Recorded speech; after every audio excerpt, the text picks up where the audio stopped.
Welcome to this explainer. Today, we are diving into the absolutely incredible story of Palau. We're talking about a remote archipelago in the western Pacific Ocean that serves as the fascinating protagonist in a 3,000-year epic. It's a story of survival, rapid adaptation, and just sheer, undeniable resilience.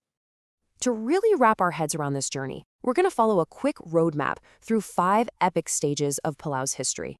We'll start with the origins of the archipelago, move through 4 centuries of empire, track the road to independence, look at preserving Palauan culture, and finally, navigating the modern world. Let's jump right in.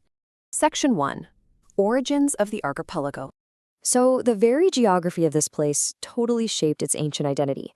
And when you think about the sheer geographic scale of Palau, it's pretty breathtaking. The whole thing covers about 491 square kilometers, boasting over 300 islands, but actually only about 8 of them are inhabited. Picture these steep, vertical rock islands rising straight out of shallow, pristine lagoons. Because the land rises toward the center of each island, there are practically 0 natural barriers to the open ocean. It creates a gorgeous but deeply, deeply isolated environment. Now, right into this pristine isolation arrived the initial settlers. This was about 3,000 years ago, with people migrating over from Southeast Asia, particularly the Philippines. And they brought with them this incredibly resilient culture, famously marked by distinct ultraviolet tattoos. But the real anchor of their society? A complex matrilineal system.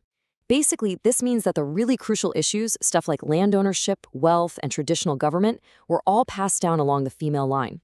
It was a powerful societal structure that formed the absolute bedrock of Palauan life.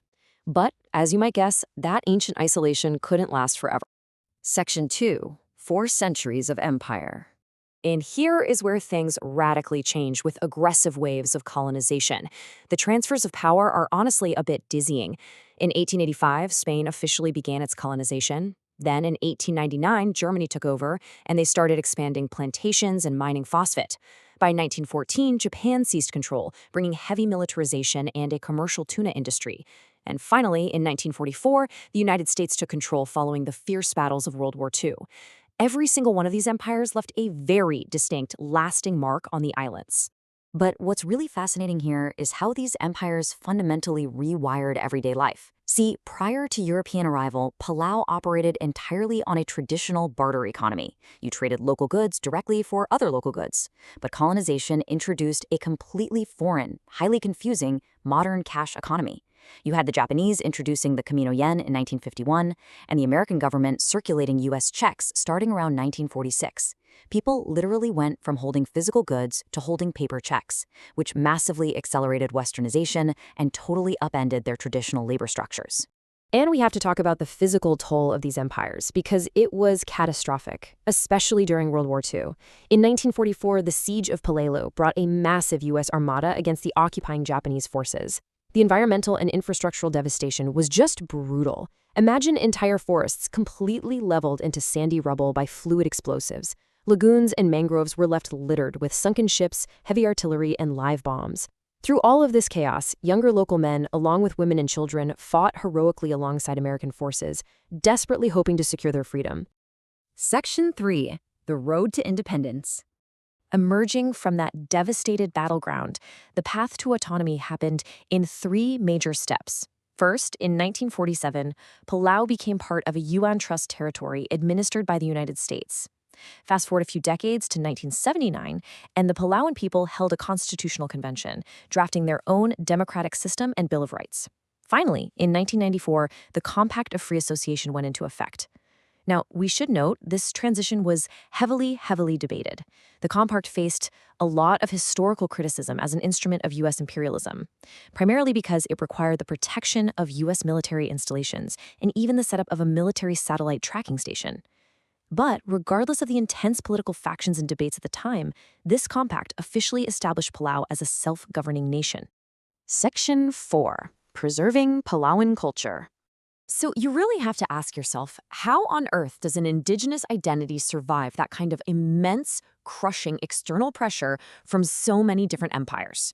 Well, It survives through a remarkable dedication to custom and folklore.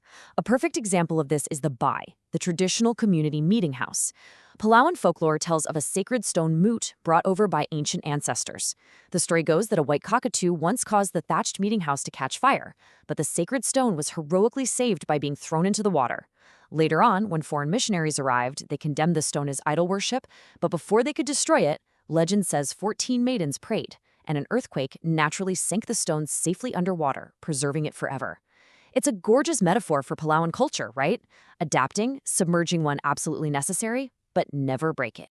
And their traditional practices brilliantly illustrate their deep, deep connection to the environment. For example, you are supposed to speak softly near springs so your voice wouldn't be mistaken for a spirit. If you ate greasy food, you had to wait 2 whole days before approaching the water. When hunting, you absolutely always spared females and younglings. And when fishing, you made sure to leave the last catch of bait fish on the reef. These weren't just quaint superstitions. They were highly sophisticated ancient conservation laws designed to maintain a perfect balance in the ecosystem. Which brings us right to the present day. Section 5. Navigating the modern world. Politically, Palau navigates the modern world through a strong democratic republic. That 1994 constitution set up 3 clear branches: an executive branch led by a president, a legislative bicameral national congress to handle the lawmaking, and a judicial branch with a Supreme Court.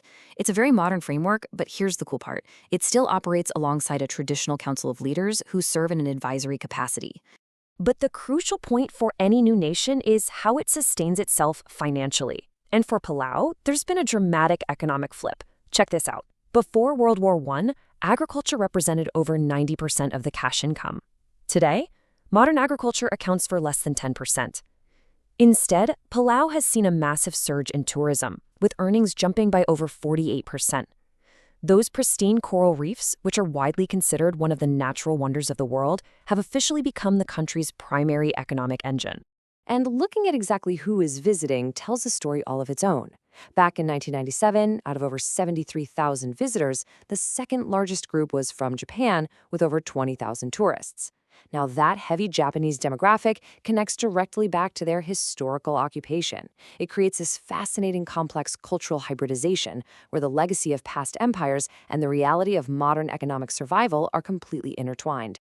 But, of course, relying on mass tourism in a globalized economy brings some pretty grave threats. Remember those highly sustainable ancient fishing practices we talked about earlier? Well, today, they're increasingly being replaced by severe overfishing and illegal sea turtle harvesting. The live reef fish trade is actually collapsing. Even their crucial freshwater aquifers are facing pollution from things like industrial cement pits. This modern exploitation of resources is in direct, glaring conflict with the traditional Palauan reverence for the environment. Which leaves us with this ultimate question. After surviving 3,000 years of migration, intense isolation, dizzying colonization, and devastating world wars, can Palau protect its ancient cultural identity and its incredibly fragile ecosystems, all while catering to a modern, globalized, tourist-driven future? It is, without a doubt, the greatest test of their resilience yet, and it's a story the whole world should be watching. I really hope this explainer has sparked your curiosity to learn even more about this amazing island nation. Thanks for joining me.